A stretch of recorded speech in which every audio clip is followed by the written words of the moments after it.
Rapat Komisi 3 DPR menjadi panggung Mahfud MD. Karena dengan berani, dia menggertak para wakil partai yang biasanya galak-galak itu.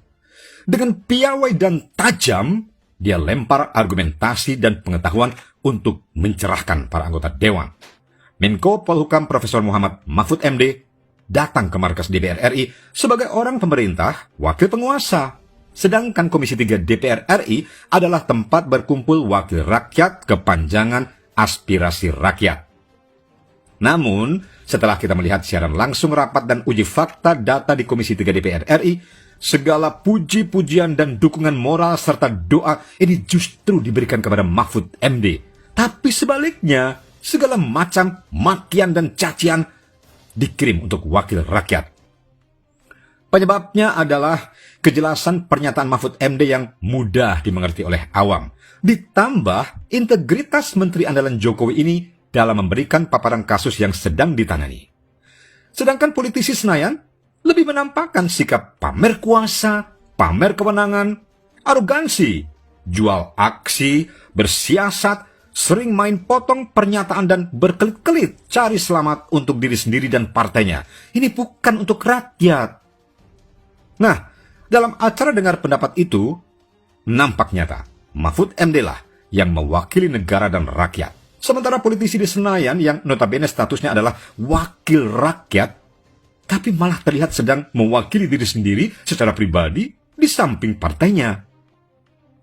Maka, segala macam prosedural, pasal-pasal perundangan dan ancaman yang ditujukan kepada Mahfud MD sebelumnya dan juga kepada PPATK mentah dan dikandaskan. Bahkan Mahfud MD ini berhasil mengancam balik dan membuka aib bahwa DPR RI adalah sarang Markus.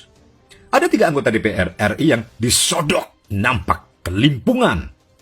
Bahkan Mahfud MD menyerang balik dengan menuduh Arteria Dahlan menghalangi proses hukum dan bisa dipenjara. Sebelumnya, Arteria berteriak bahwa data temuan tidak untuk disebar ke publik. Tapi, ya dengan kalem namun menusuk, Mahfud mengingatkan agar Arteria jangan menggertak-gertak. Karena dirinya pun sebenarnya juga bisa menggertak. Mahfud mencontohkan, sudah ada yang dihukum. Frederick Yunadi dihukum 7,5 tahun. Sikapnya persis seperti Arteria Dahlan. Ada orang mau mengungkap kejahatan, tapi kok malah dihantam. Frederick Yunadi, kata Mahfud, saat itu mau melindungi Setia Novanto. Lalu semua orang dilaporkan. Kemudian dirinya memberi isyarat kepada KPK bahwa hal itu menghalangi penyidikan.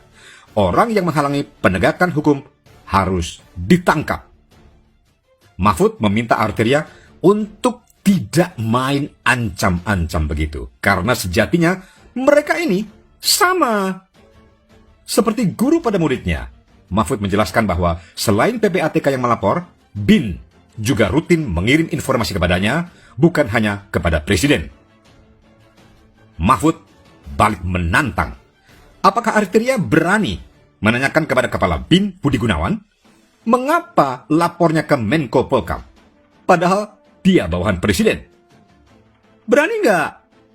Mahfud juga langsung menohok Asrul Sani yang bicara tentang kewenangan mengumumkan temuan penyimpangan di Menteri Keuangan kepada publik. Menurut Asrul Sani, PPATK tidak berwenang mengumumkan. Mahfud pun bertanya, kalau tidak berwenang apa kemudian dilarang? Karena menurut hukum, sesuatu yang tidak dilarang boleh dilakukan. Setiap urusan boleh dilakukan sampai timbul yang melarang. Demikian, Mahfud MD mengutip ayat-ayat yang biasa diajarkan di pesantren. Selanjutnya, Mahfud menohok Beni Kaharman yang mempertanyakan pasalnya. Dia pun balik bertanya, "Awang boleh kok ditanya pasal?" Mahfud memberi gambaran, misalnya, dia minta izin, "Boleh nggak ke kamar mandi sekarang?" Apakah dibutuhkan pasal? Kalau dilarang, kata Mahfud, baru ada pasalnya. Mahfud mengatakan itu seraya menjelaskan dalil dalam bahasa Latin yang artinya adalah tidak ada satu kesalahan, tidak ada sesuatu yang dilarang sampai ada undang-undang yang melarang lebih dulu.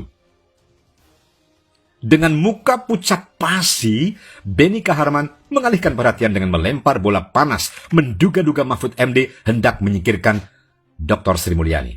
Seperti pendekar dewa mabuk, politisi Partai Demokrat itu mencoba mengadu domba dua menteri andalan Jokowi itu. Mahfud pun menjawab. Dengan tegas dikatakan bahwa dirinya dekat dengan Sri Mulyani. Dia mengakui kehebatan Sri Mulyani dan juga berpendapat kalau Sri Mulyani layak jadi menteri kelas dunia. Tapi menurut Mahfud, Sri Mulyani tidak mendapat informasi sepenuhnya dan sekarang ini dia sedang membantunya. Nah, provokasi Benika Harman pun gagal. Sama gagalnya dengan ancaman Arteria Dahlan dan Asrul Sani yang juga politisi Komisi 3 lainnya.